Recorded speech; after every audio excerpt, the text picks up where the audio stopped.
আসসালামু আলাইকুম, আমি আপনাদের স্বাগত জানাচ্ছি আমার চ্যানেলে। আজকে আমরা কথা বলবো নবম পে স্কেল নিয়ে।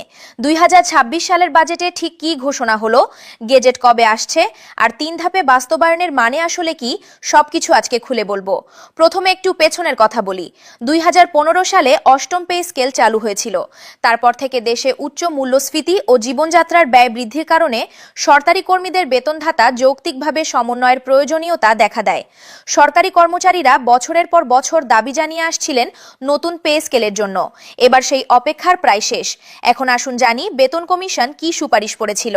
2025 সালে অন্তর্বর্তী সরকারের অধীনে গঠিত 23 সদস্য বিশিষ্ট জাতীয় বেতন কমিশন, যার সভাপতি ছিলেন সাবেক অর্থ সচিব জাকির আহমেদ খান, তারা 21 জানুয়ারি 2026 তারিখে প্রধান উপদেষ্টার কাছে প্রতিবেদন জমা দেয়।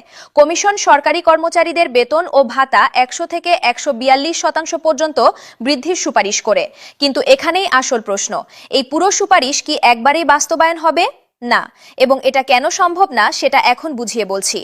চলতি 2025 থেকে 2026 অর্থ বছরের বাজেটে সরকারি কর্মচারীদের বেতন ভাতায় বরাদ্দ রয়েছে 84,114 কোটি টাকা। নতুন পে স্কেল একবারে পুরোপুরি বাস্তবায়ন করতে গেলে সরকারের অতিরিক্ত 1,90,000 কোটি টাকা প্রয়োজন হতো, যা বর্তমান পরিস্থিতিতে সম্পূর্ণ অসম্ভব। তাহলে সরকার কি সিদ্ধান্ত নিয়েছে? এবার আসুন সেটা পরিষ্কার করি। 3 ধাপে বাস্তবায়ন হবে নবম পে স্কেল। প্রথম ধাপ হলো 2026 থেকে 2027 অর্থ বছর। আগামী 1 জুলাই 2026 থেকে নতুন বেতন কাঠামোর অধীন বর্ধিত মূল বেতনের 50% কার্যকর করা হবে। দ্বিতীয় ধাপ হলো 2027 থেকে 2028 অর্থ বছর। এই বছর মূল বেতনের বাকি 50% কর্মচারীদের দেওয়া হবে, অর্থাৎ পুরো মূল বেতন তখন কার্যকর হবে। তৃতীয় ধাপ হলো 2028 থেকে 2029 অর্থ বছর। এই বছর বাকি সব ভাতা ও সুযোগ সুবিধা পূর্ণাঙ্গভাবে কার্যকর করা হবে। নবম জাতীয় পে স্কেল কার্যকর করতে জুন মাসের মধ্যেই গেজেট প্রকাশের প্রস্তুতি চলছে বলে জানিয়েছেন অর্থ ও পরিকল্পনা মন্ত্রী আমির খসরু মাহমুদ চৌধুরী। তিনি বলেছেন, 2026 থেকে 2027 অর্থ বছরের শুরু থেকে নতুন বেতন কাঠামো বাস্তবায়নের জন্য প্রয়োজনীয় কার্যক্রম এগিয়ে নেওয়া হচ্ছে। মানে এই জুন মাসেই গেজেট আসার কথা। বাজেটে বরাদ্দ কত? আসন্ন 2026 থেকে 2027 অর্থ বছরের জাতীয় বাজেটে নবম পে স্কেলের জন্য প্রায় 30 থেকে 35,000 কোটি টাকা বরাদ্দ রাখার পরিকল্পনা নেওয়া হয়েছে। এখন একটু বলি সরকারি কর্মচারীরা কি ভাবছেন এই বিষয়ে।